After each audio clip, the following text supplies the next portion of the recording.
Hello, and welcome to today's webinar, ICS2, Countdown to Compliance for Rail and Road.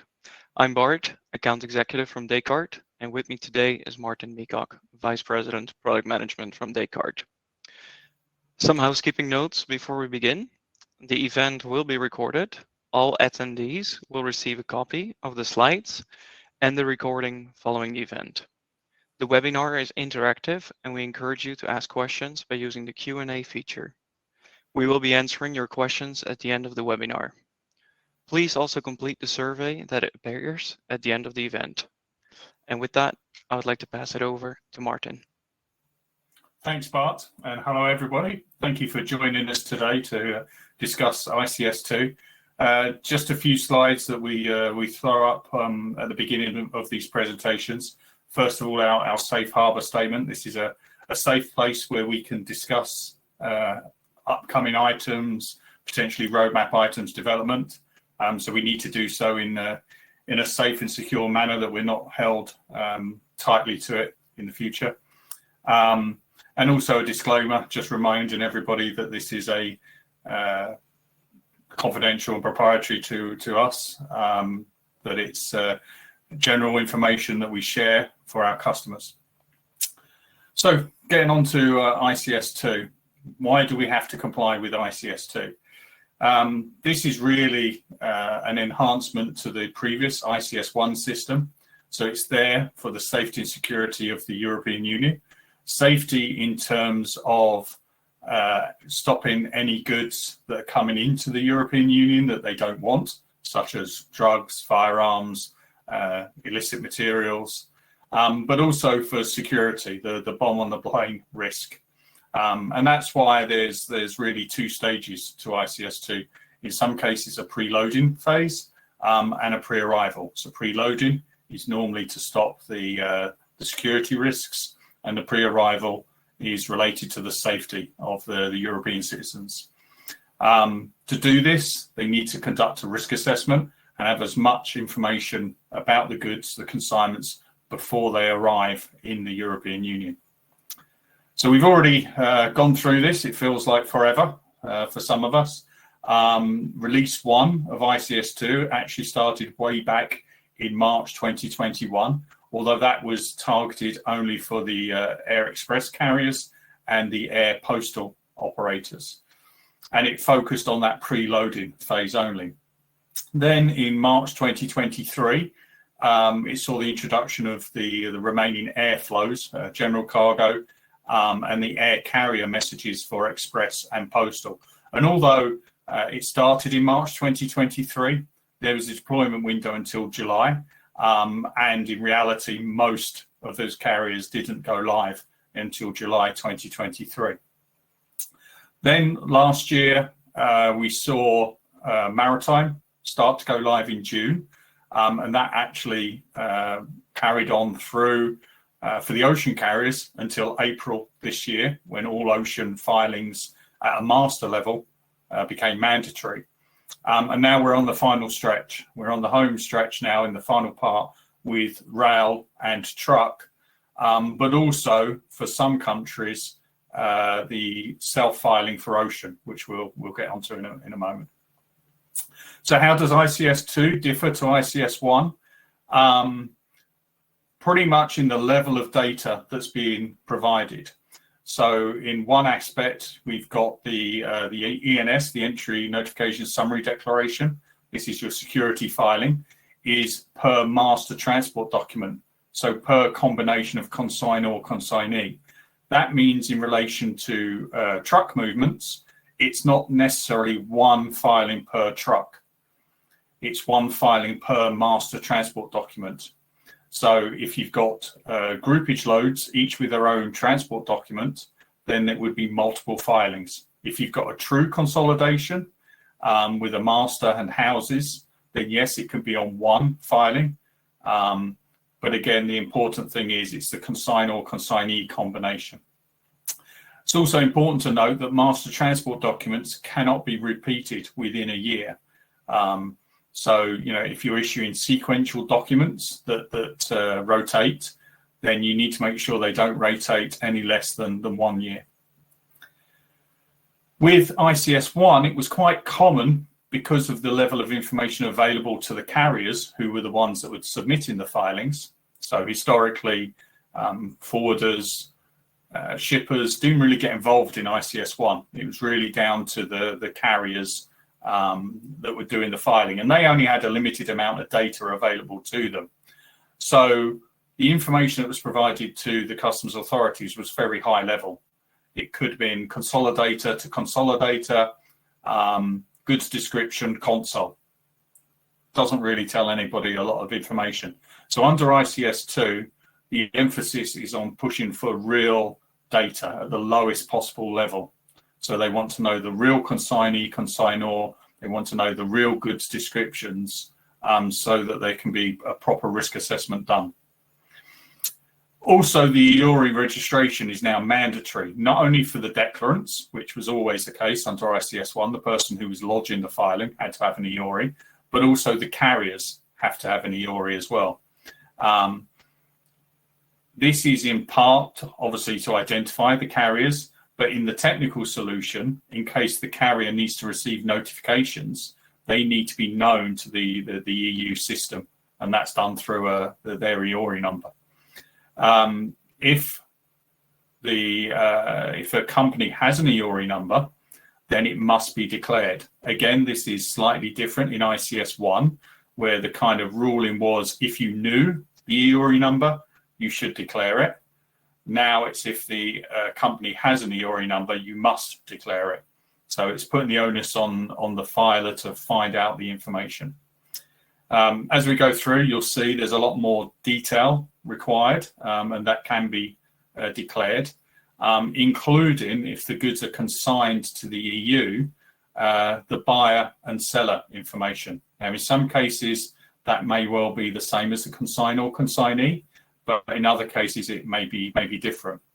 Also, apart from consumer to consumer traffic, the HS codes to 6 digits are also mandatory. So again, something new compared with ICS1, where it was only optional. It's also much more interaction with customs. ICS1 was very much a fire and forget process. You submitted a filing, you got it accepted, you got an MRN back, everything was good, and the goods just flowed. With ICS2, there can be much more interaction because there's this real-time risk assessment that's happening once the filing is lodged. If customs feel that they need more information, they can actually request that information before giving an assessment complete status. And they would expect that response to come back in a timely fashion. That could either be by answering a question, or it could be done by amending the filing itself. So if you're doing these filings, you need to be prepared to respond to customs. It's not just a matter of sending the filing 5:30 on a Friday afternoon, closing down the office, going home for the weekend, and then the driver finds he can't necessarily progress from the port because there's still an outstanding request for information. Arrival information is not required for road and rail. For maritime and air, the traders do have to send an arrival notification that the means of transport has arrived. For road and rail, that's really completed by the national presentation systems. So some of you will be familiar with the French ELO system or the Irish PBN system, or in Northern Ireland, the GVMS system, which will do the same thing for under the Northern Ireland Agreement. There, the presentation notification will act as the arrival notification. So just in terms of the deployment window, road and rail has actually started. Filings are being submitted. We are seeing filings for road and rail operators, started on the 1st of April 2025. And the end date is the 1st of September 2025. Now, we know there's some noise in the market. Not quite sure how much of that is over hope over reality, that there will be a delay or an extension. Thus far, the EU, TAXUD, have been insistent that the 1st of September is the end date. That's what the legislation says. After the 1st of September, there's no legal framework to allow ICS1 filings to continue. All filings should be on ICS2 unless there's some kind of business continuity process, some kind of fallback process. But that in itself cannot be ICS1. We've gone through this before with air and maritime. And although in some cases companies have continued filing in ICS1 beyond when they should have done, the EU was very quick to pick that up and tell the member states to stop that process. The 1st of September was also supposed to align with NCTS6. For those that are not familiar with NCTS, this is the transit system where goods move from point to point under customs control. We're currently in NCTS phase 5.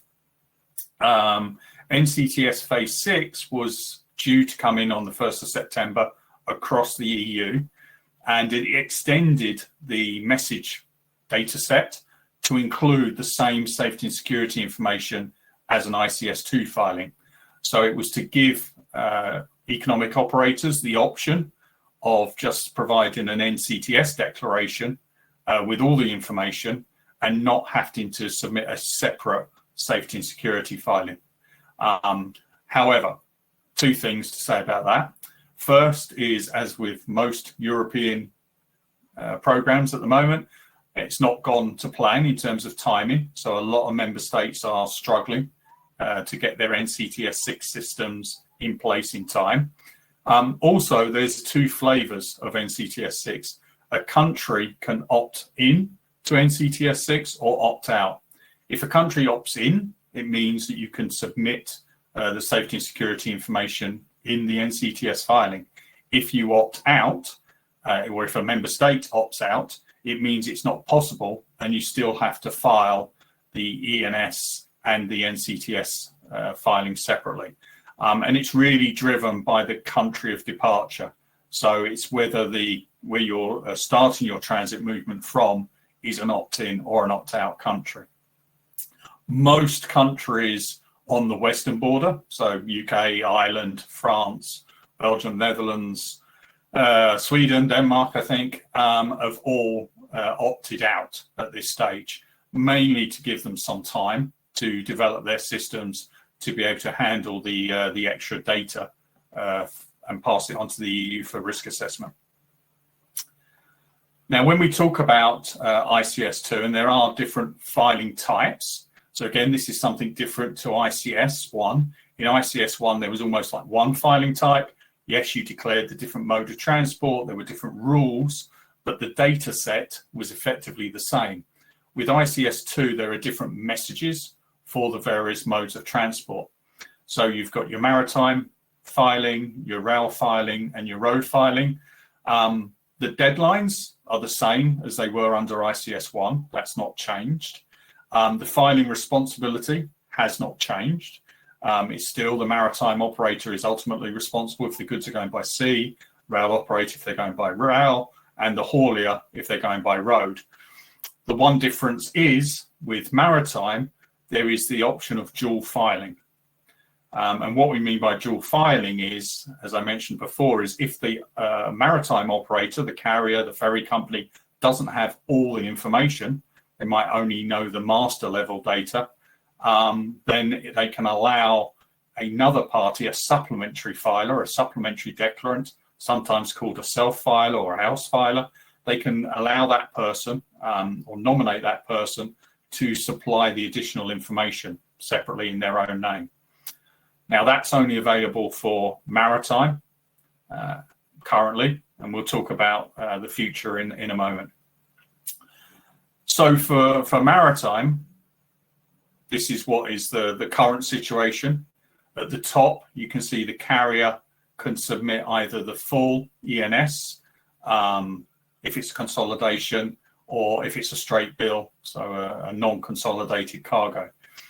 Or they can opt to declare just the master level data. You see there on the right-hand side, the F12, and then the rest of the information, the lower down information, can be provided by the house filer. And that itself can be split into two if necessarily. So you have either the full house and shipment detail, And by shipment detail, it's just the buyer and seller information, or that information can be provided in two parts as well. So in theory, for an ocean filing, you could have three different parties providing information to that filing. In fact, you can have many more, because what you find with ocean filings is with MVOCCs and co-loaders, you might have a situation where at house filing, they actually nominate somebody else to provide more detailed house level filing. So it's not unusual, and we're seeing this at the moment for maritime filings, to maybe see two or three different parties, different forwarders, submitting information for the same consolidation. Now, what happens when the goods arrive? On the right-hand side there in that orange box, as I mentioned, there's an arrival of the means of transport, and then the goods are placed into temporary storage and presented to customs. One of the challenges we've seen with air and maritime is that those temporary storage and presentation systems are national systems. So unlike the ICS2 system, which is one single solution across Europe, the temporary storage and presentation systems are 27 different systems. So although they're working on a common legal basis, a common data set, they all have their own nuances, workflows, and little differences that we have to take account of. Now, when you have got this master house filing level, the way the data is linked is through the master transport document, the carrier EORI number, and if the carrier nominates a supplementary declarant, the supplementary declarant EORI number. So that is the trinity of data that links all the filings together. So even if you've got a situation of three levels of house filing, they all would quote the same master transport. They don't roll up to the next level up. They all have to refer to the top level filing.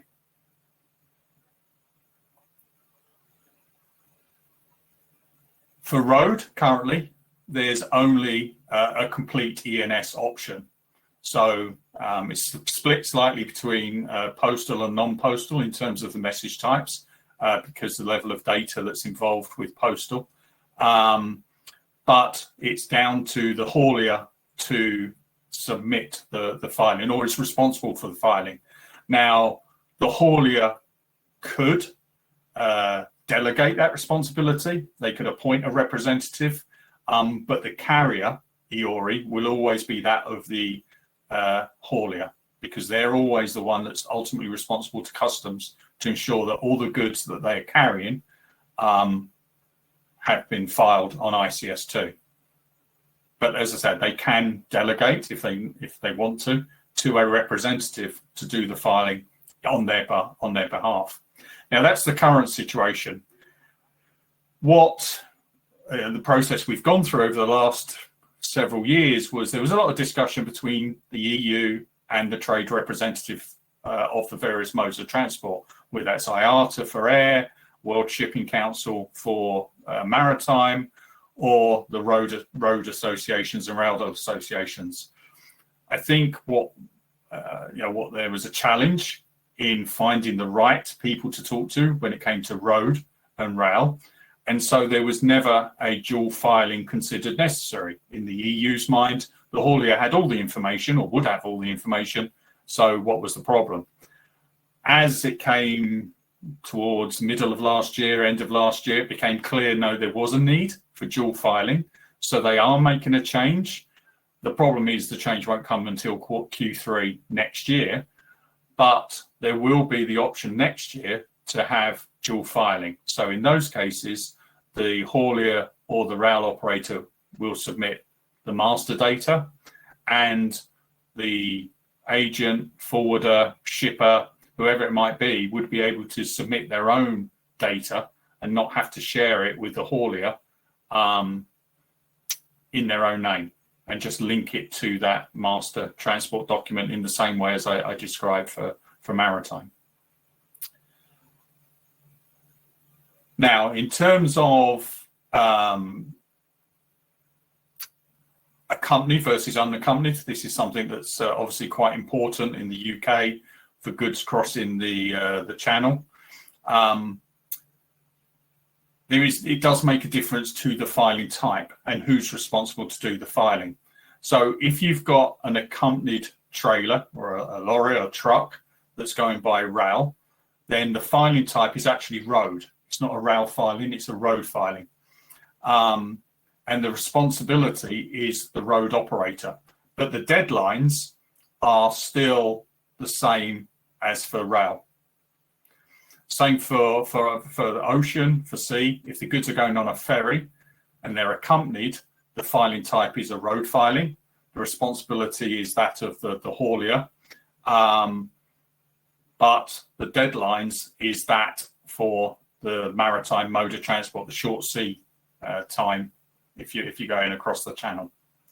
For unaccompanied, though, the filing type reverts to the actual mode of transport. So if it's an unaccompanied trailer on rail, it's a rail filing. If it's an unaccompanied trailer by ferry, it's a maritime filing. And you see there, the responsibility also reverts back to the operator of the mode of transport. Now, the way the data is structured, again, if anybody's familiar with NCTS 5, you'll be familiar with this kind of structure. But there is a concept of a declaration header. So this is generic information around the declaration itself, filing itself. You then have a master consignment.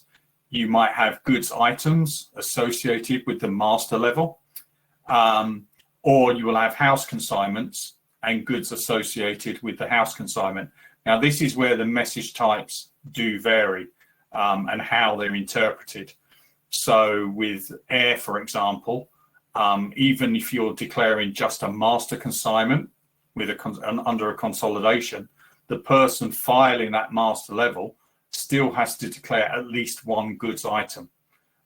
Again, the EU didn't quite understand consolidations and what it meant, so they expected master consignments to have goods items, even though that everything was under houses.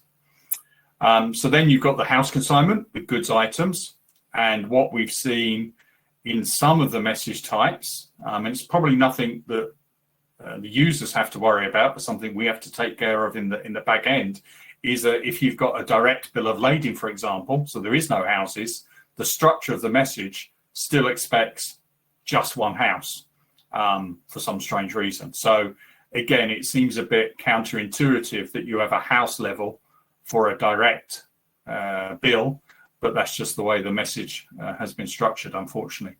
And then you have the goods shipment level, which, as I briefly mentioned before, the goods shipment is really just detailing the buyer and seller information.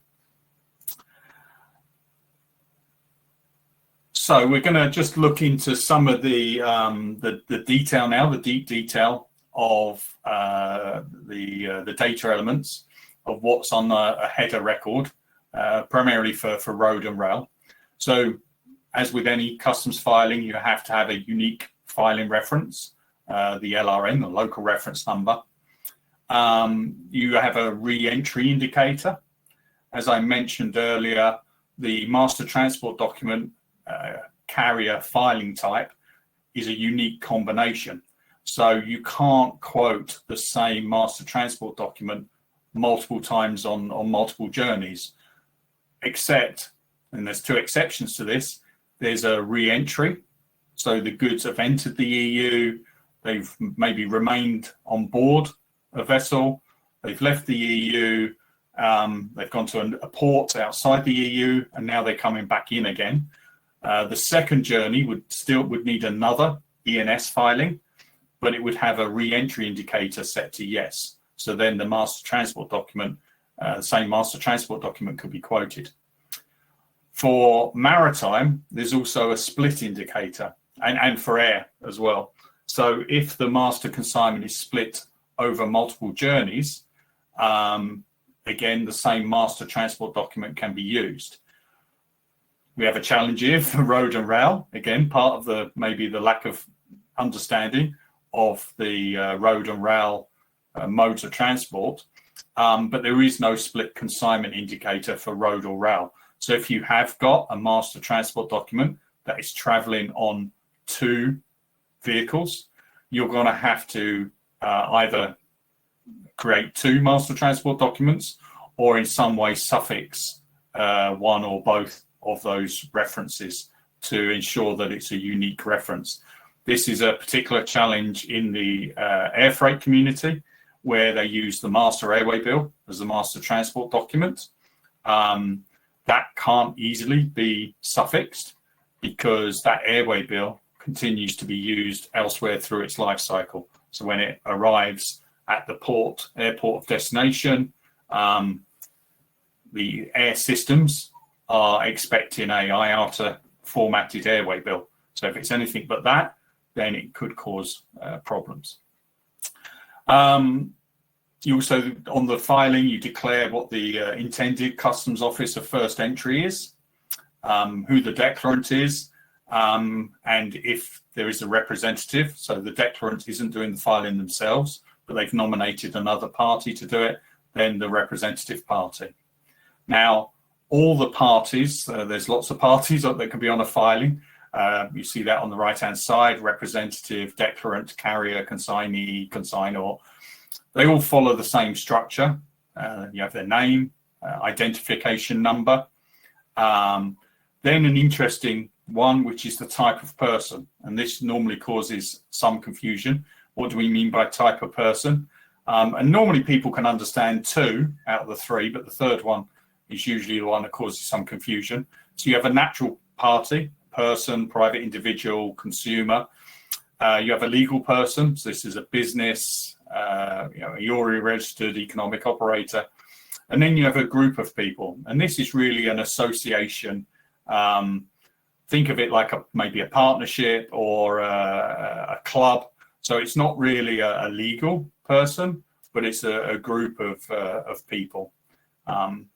Now, the only thing this really affects, obviously it affects the risk assessment to a certain extent, but it also affects whether a HS code is required, because if the goods are consigned from one natural person to another, then that makes the HS code optional. Then you've got the address details, nothing really surprising there. There's a few rules around it. So, for example, you can't mix street number, city, postcode, and a PO box. It has to be one or the other. And then you've got the communication option. So you can declare either an email and or telephone number for the appropriate parties. Now, it is mandatory for the declarant and representative, but you can declare it on any of the other parties. But just be aware, there is a strict format validation on that telephone number.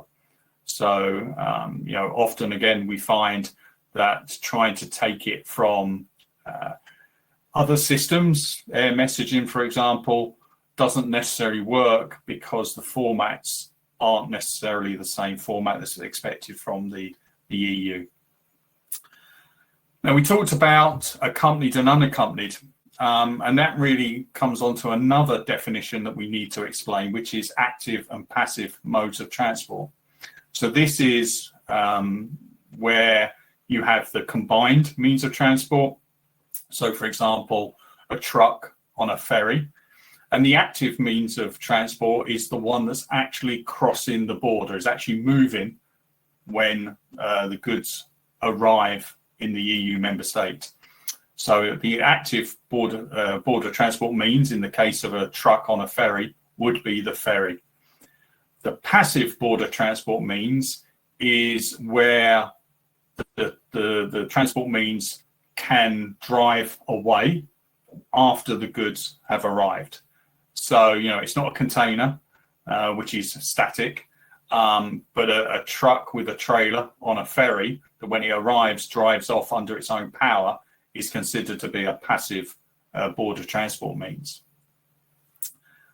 Now, on the filing, how does this equate? Well, you have to declare the active border transport means. So if you are moving a truck that's going on a ferry, then you would quote the identification number of the ferry.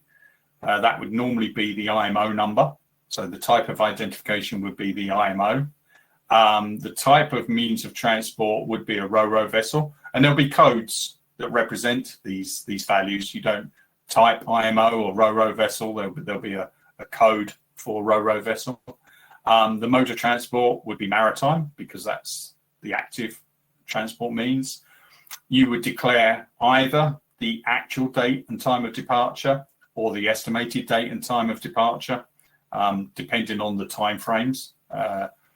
You might have already departed, but you're still within the legal times of submitting that filing. You'd have the estimated date and time of arrival at the customs office of first entry. For trains, you don't have the identification number, but you do have the conveyance reference number, so the train number. And then you have the countries of routing of the means of transport. So this isn't the countries of routing of the consignment, this is the countries of routing of the transport. So if you've got a ferry that's just going back and forth from the UK to France, it would just be GBFR. Even if the consignment on board originated in the US or the Far East and was ultimately destined for Germany or Poland, the routing of the means of transport will still be GBFR. So a few tips on this. Some countries have issued some guidance, some of it written, some of it in their webinars. So French customs have actually issued a written guidance. They were fairly pragmatic. They realized that to quote the actual IMO number of a ferry was difficult because of the number of ferries, shuttle services, chances that a ferry is missed and you'd be on the next one. So if you're going to France as a customs officer first entry, they're actually expecting in there to be 7 ones instead of the actual IMO number. And then the passive means, as we mentioned, is the lorry, the truck, and they're expecting the number plate to be in the passive means of transport details. For unaccompanied trailers, again, even though it's not an active passive situation, they're still looking just for the 7 ones as the identity of the border transport means. For Ireland, Irish Revenue are requiring the IMO number, the actual ferry details that it's intended to travel on, and that shouldn't be any difference to today. That's what they're expecting under ICS1. But if there are changes, they're not expecting the filing to be cancelled or amended. They say it will be handled by their PBN system, by their border system, to identify the goods of actually arriving. So I guess it's a best means approach when it comes to Ireland. For the Netherlands, there's still a bit of an open issue with Dutch customs, in that they've been treating all goods on a ferry, regardless of being accompanied or unaccompanied, as maritime. This has been challenged by the trade, particularly the express operators and TAXIV. There was a meeting maybe a month ago now, maybe several weeks ago, where this was raised, and I think Dutch customs were seeking some written guidance from the EU, because they seem to be out of sync with all the other EU member states. So back to the data required. In terms of the master consignment, you would declare the carrier URI number, the consignee and the consignor. And just be aware the EU has started to implement some additional validation against poor quality data. So you can't put unknown or NA or a full stop. You know, these things will be picked up in their validation and the filing will be rejected. You'd have the master level transport document reference, and then pretty much the same as on ICS1 today. The method of payment used to pay for the transport, place of acceptance, place of delivery, loading, unloading, etc. And then there's some optional data Some of you may be familiar with this sort of information from CDS UK or the EU custom systems. So you can declare supporting documents like licenses. You can declare additional supply chain actors if you wish, but none of that is optional. It's just information that's feeding into the risk assessment process. You can also quote a unique consignment reference number for your own tracking purposes as well, if you want. And then, as I mentioned, you can have up to 99,999 house levels. If it's a direct, then you would only have one. You can't declare more than one. But if it's a consolidation, you can have up to that huge number. Also, so then we get down to the house consignment level. You would have the transport document at house level, a house airway bill, a house bill of lading, consignor, consignee. Now that's for maritime only. For road and rail at house level, there is no consignor, consignee. There's only buyer and seller at the shipment level. So again, this is slightly pointing to the fact that for every transport document, it's really a separate E&S. They don't really see road as being consolidation. They might see more road as being, somebody moving their own goods. So the consignor, consignee is always the same, but maybe there are different buyers and sellers on there rather than the same one for the whole consignment. You've got the countries of routing of consignment. So this is where it would be different to the means of transport. You've got your passive border transport means. So this is where you could declare your truck and your trailer. You've got the container indicator. Now, I know historically some people would have put the trailer number in the container indicator. That's a challenge under ICS2 because for road and maritime, the validation is actually looking at the container, the maritime container format.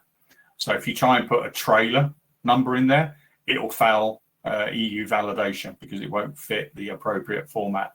So what we would suggest is in the passive border transport means you can declare the truck ID and the trailer ID. The only challenge there is there's no code just for a trailer. All the codes are truck and trailer. So, but you can declare the same code multiple times. As with the master consignment, you've got supporting documents, additional information, supply chain actors, reference numbers. Now for items, you can only have 9,999 items on a house consignment. At item level, then you've got the description of goods as now, but there is new validation against poor quality descriptions. The EU calls it a stop list. And if your goods description matches or is considered close to one of those descriptions, then it will fail validation on the EU and you'll get a rejection. You can declare the chemical CUS code if there is one. You've got your 6-digit HS code, as I mentioned before, optional if it's consumer to consumer, person to person. You can declare the additional 2-digit CN code if you want. You can declare UNDG codes. You can have up to 99 of those at item level. You would declare the gross weight, packaging marks and numbers, and again, the supporting documents, additional information is all optional, as well as passive border transport means and transport equipment if it's different between different goods items. If it's the same on all goods items, you can just declare it at the house consignment level.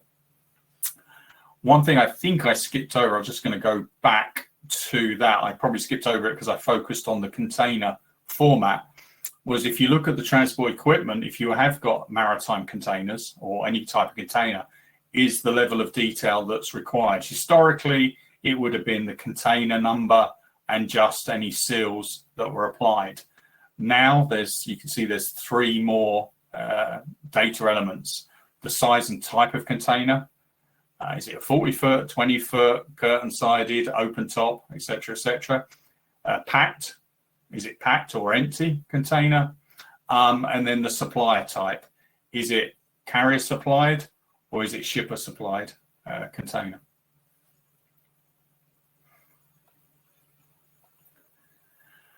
Now, when it comes to amendments, there are some data elements that can't be amended. So once you've submitted a filing and it's been accepted, you can amend it, although the EU doesn't like amendments. Reason being that if you do an amendment, it triggers or re-triggers that risk assessment.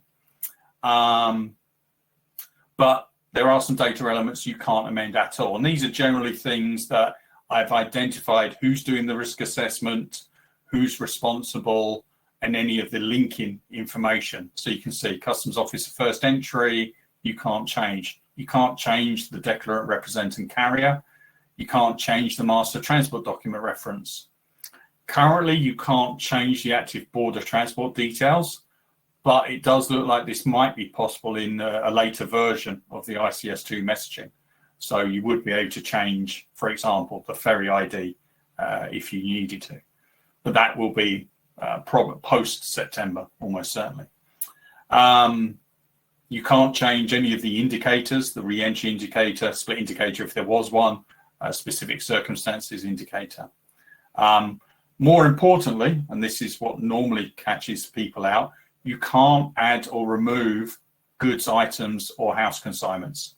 So if you've done a filing and you've said it contains 1 house consignment with 3 HS codes, you can't amend it and make it 4 HS codes, or you can't amend it and add another house consignment. You can't build up the filing as you go. What you would need to do is you'd need to invalidate that filing within the software, clone it, add or remove whatever you needed, and resubmit it as a new one. But yeah, you can't amend to add or remove items or house consignments. So how does the system flow? For us, we have our GSF product is our primary ICS2 application. That's the application that will be handling the filings, the amendments, the cancellations to the European system.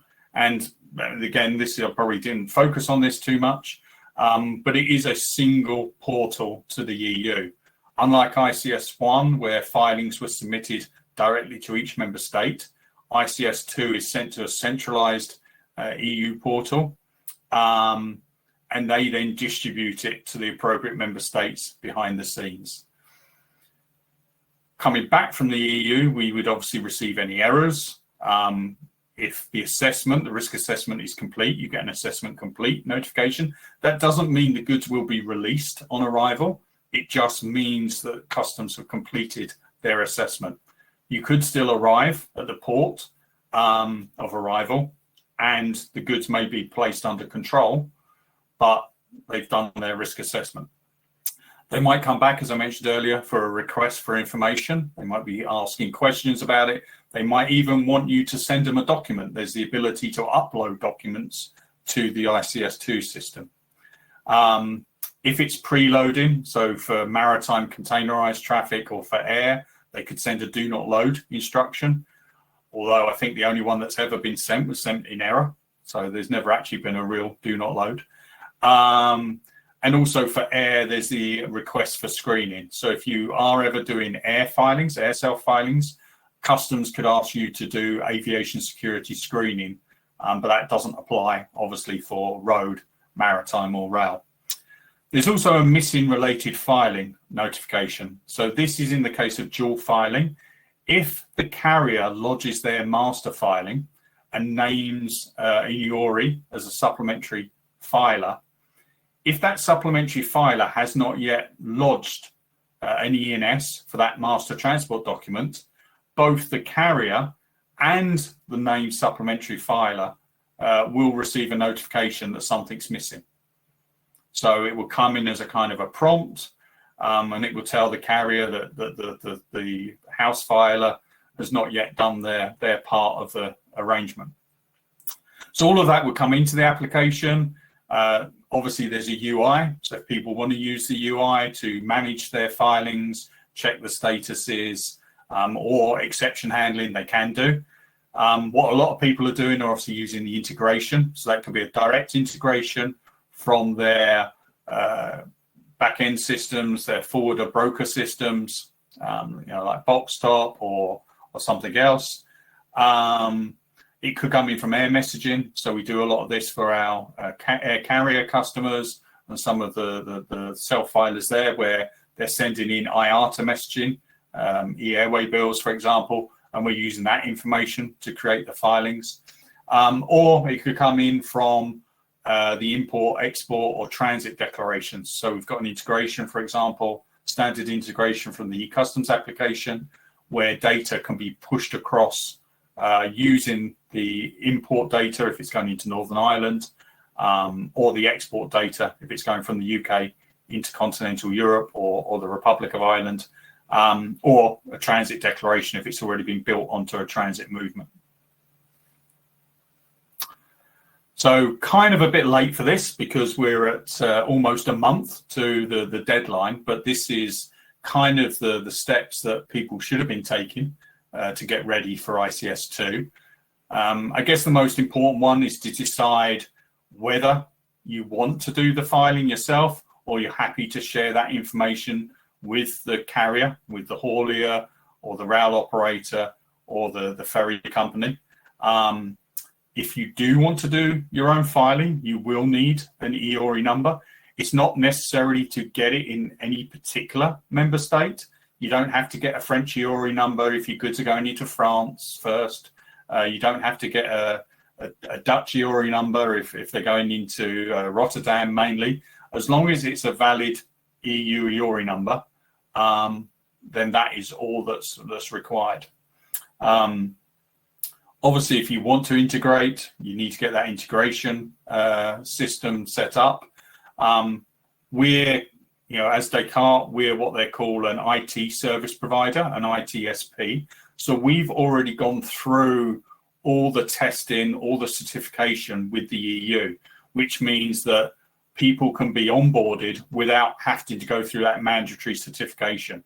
So if you've spoken to customs and they say, oh, you need to sign up to the conformance test system and you need to go through the conformance testing, you don't if you're using an IT service provider. You're free to do your own free testing.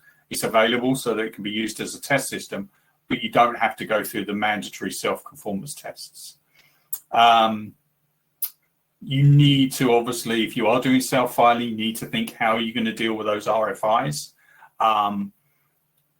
The data elements, do you understand what data is required? How are you going to obtain that data if you aren't already receiving it through existing processes to do the import and export declarations?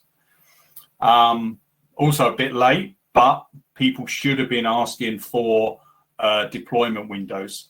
So particularly for maritime, if a carrier, if a ferry company was saying they're doing the master filing and somebody else is doing the house filing, that EORI number that they quote had to have a deployment window approved.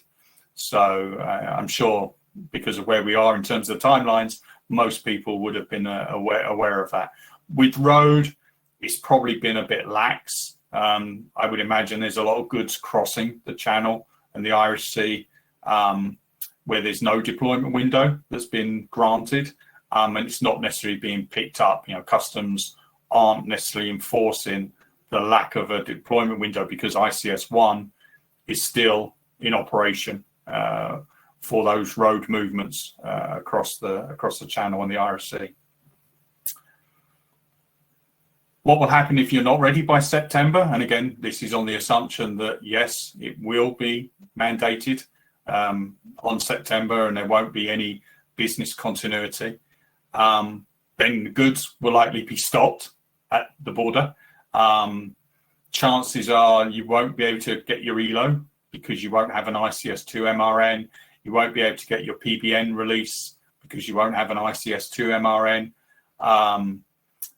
even if somehow the goods are carried when they're presented and into temporary storage and presentation, they're likely to be held then, because there won't be an MRN number, or the MRN number, if it's not been properly risk assessed, has not been finalized.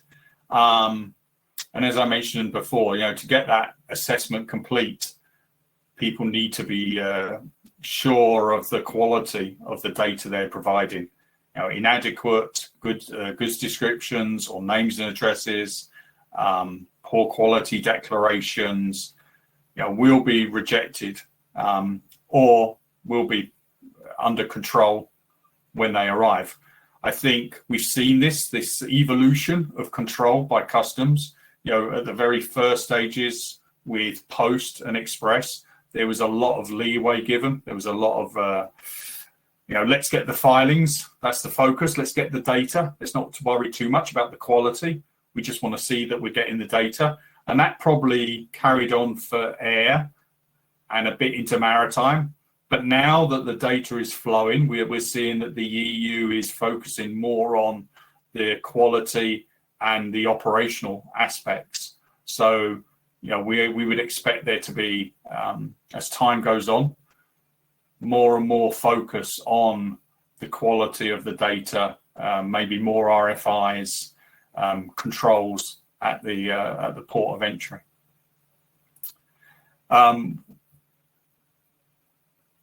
I forgot what I was going to say. No, that's gone. They'll probably. Oh no, I was going to say if for whatever reason the EU says after the 1st of September, if you're not ready, you can invoke business continuity, then you would still need to apply for a deployment window. We saw this with air, I believe, that some airlines weren't ready for the final deadline date, and they were given some leeway to finalize their development, but they still had to apply for a deployment window, because behind the scenes, the EU has a monitoring system, so they can see when these filings are coming in, and particularly on the self-filing, if an EORI number is quoted that doesn't have a deployment window, then the filing will get rejected. So again, just be aware that even if there is an extension to September, it's not necessarily without conditions attached to it. So with that, I think I'm done. And back to Bart to see if we've got any questions that are burning the Q&A section. Thank you, Martin. It was very helpful so far. We did have a couple questions from the audience, so we'll just use the last couple minutes to go through some of them. And the first question that was raised is if it's possible to use a Northern Ireland EORI number. Yes, it should be. The EORI numbers in Northern Ireland are recognised by the EU. So yes, it should be, and I'm pretty sure we've seen Northern Ireland EORI numbers already being used to file ICS2. Perfect. One of the other questions was in regards to certain data elements that cannot be amended, and the question was simply, why can't they be amended? Well, yeah, it's in the specification, I suppose, is a simple question. The EU specification says they can't be amended. I think the more technical answer is because they are tied directly to the back-end processes of where the data is distributed to, who's doing the risk assessment, and that linking information between carrier, master transport document, self-filer. So anything that's linked to like the technical workings of ICS2, once it's accepted, can't be amended. That's my understanding. All right. Then we have another question, which is a little bit more technical about NCTS 5 and T1, and it goes as follows. How does ICS2 apply to shipments that are already being processed through NCTS 5 T1? For shipments under NCTS 5 that enter the EU by air or sea, does ICS2 filings become mandatory regardless of transit status? So the last bit, yes. ICS2 is required regardless of whether the goods are traveling under NCTS or not. So ICS2 is required for all goods arriving or transiting the European Union. If it lands in Europe, it needs an ICS2 filing. So there's no change there. And in reality, there's no change to the current system, because if goods are moving under transit today, there should also be an ICS1 filing for those goods anyway. So nothing really changes or should change on a practical level. I can't say whether that is being done in real life, but it should already be the case that transit and ICS1 filings are lodged. Perfect. Then there's a lot of questions about people asking whether or not we share the deck and the video. We will share the deck and the video with the attendee, so no worries. And then we have one other question about what exactly do you mean by applying for a deployment window? Okay, so and this should have happened prior to the 1st of April, but that's common. I don't think it's ever really happened all the way through. But if an economic operator was obliged to file or wanted to file but were technically not ready, then they could apply to their member state of registration for a deployment window. So they would ask for a period of time until which they would submit their filings. Most people applied right until the end of the deployment window. So the deployment window was an official period of time the EU set down that member states could authorize companies to do their filings.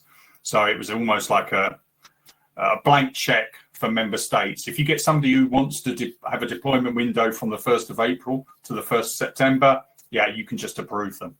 But that's what the deployment windows were there for, was to allow for economic operators who weren't ready on the first day to be able to either phase in or introduce the systems over a period of time. But the 1st of September has always been set as the final deadline for when ICS2 is like the only system. You know, ICS1, as of the 1st of September, just ceases to be an official system according to the legislation. So. All right. So the questions are really coming in by a huge number. So if your question doesn't get addressed, no worries, we'll get back to you after the webinar. Maybe the last question that we can do here is as follows. If we have an EORI number already registered in ICS2 for maritime, can we use the same for rail and road SSL filer? Yeah, and there's no extra steps you need to go, apart from becoming familiar with those filing types and amend the data you're sending. You can just extend your filings to road and rail. There's no extra steps you have to go through. You can use exactly the same EORI number. Perfect. Then with that, we would like to ask everybody to please fill in the survey at the end of the webinar, and the recording and the deck will be coming your way shortly. Thank you so much for attending. Thank you, everybody.